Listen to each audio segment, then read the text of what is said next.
Good afternoon. My name is Anthony Buggs, and this is my Pachashka presentation. It's called That's Awkward, a guide to those oh so awkward moments in life that make every day just so memorable. I will cover a wide range from adult based oddities to the very common child led barrage of absurdity. I hope you enjoy the fruits of my labor.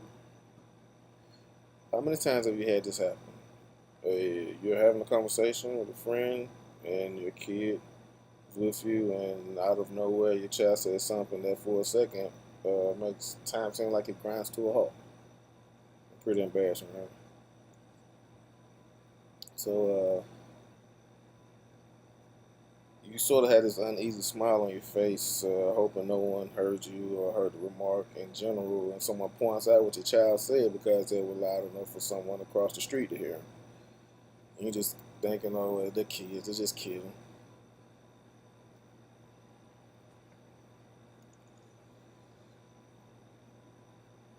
How you deal with that situation?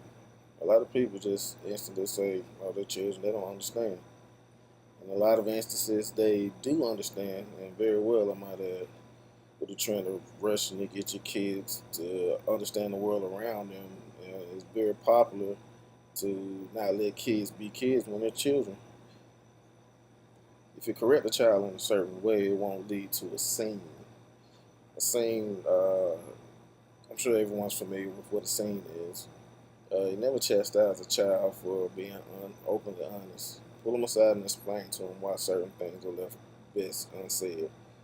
After all, this is their opinion of the situation. Let's get a major fact out in the open. I am by no means an expert on child behavioral psychology. I do not feign to know what is the best in these situations. I do, however, know that a lot of these moments tend to require nothing more than a little common sense. And again, common sense isn't so common.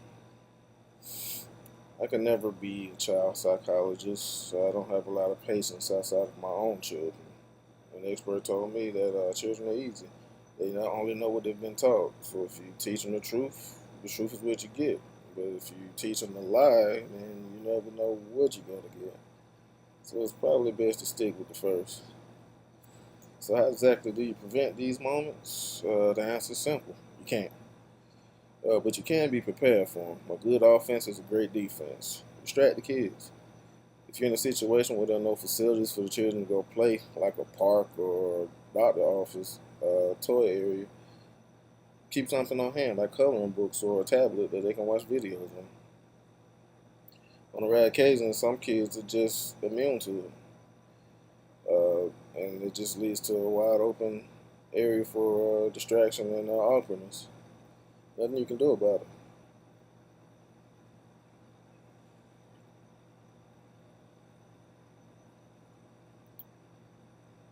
A little background on yourself might shed some light on why you're so tactful on the strike. Have you ever been this way? And by this way, I mean, were you like this when you were a child?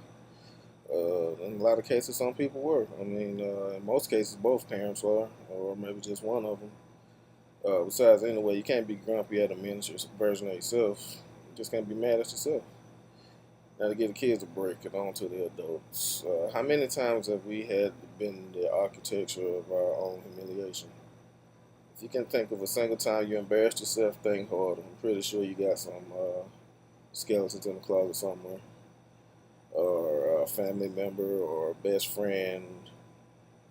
Speaking of not letting stuff go, it's a lot of times where we let embarrassing events define us in certain situations. Like when someone just keep pointing out a time that you screwed up and you let it dig at you for so long that you repeat the same mistake. It's not exactly a defining point in life, but you shouldn't like dwell on the past. Friend tends to make things a bit awkward. If you don't recall a time, let me give you a hand. Think of that one friend that you always that only that friend gets you. You have inside jokes or whatnot, and they pull one of the inside jokes in front of your other friends and expect you to tag along with the joke, and just left in an awkward situation. Everybody got that family member that no matter how old you get, they still remember every embarrassing event in your childhood, and they thought it was the cutest thing ever. I know I do. A lot of people possibly do in their families. It's just family. It's what they do. They find ways to embarrass you. They make awkwardness very common. And the fellas can attest to this. You're out with the guys, being a guy. Your lady calls your phone to chat. She calls you your pet name because that's what you do when you're around her, and she expects you to do it back. And all your boys look at you like, bruh. They heard it and laughed. Things went from bro to whoa. You know, I mean, it happens. And ladies, you might get this one. Your guy said something that only you two talked about, and you know, guys don't know what ladies talk about in their spare time. You blurt out something that she didn't want nobody else to know, and now friends know. And she got a damage control the situation, and they go from there, girl, to girl. No matter how you slice it, awkward moments are a dime a dozen and happen a lot more often than people care to deal with. It happens. Sometimes it's funny. Sometimes it's very funny. Other times it's just bad luck or due to bad timing or bad judgment. You can't win them all, but you can learn from them all. We're all human, flawed and imperfect, but mistakes and awkwardness is just a byproduct. I've never been someone or seen someone so awkwardly put in a situation that they died from it. You just got to roll with the punches. Nothing in life should be so serious you can't laugh a little bit. People are too serious nowadays. With respect to the audience, I hope I didn't step on anyone's toes or bored you to death. If you didn't laugh at least once throughout this presentation, you should probably reevaluate yourself because you may be a bit too serious. This is intended to be a lighthearted assessment of our awkwardness. I feel awkward doing this entire video. It's just how it is. This presentation was designed to make light of everyday events, how often they occur and how often we pay attention to them. I'm sure a lot of you point out that you've been there before, but that's exactly the way I want you to feel. If you didn't get any vibes, continue to live a little. Eventually it'll happen. Thank you for watching.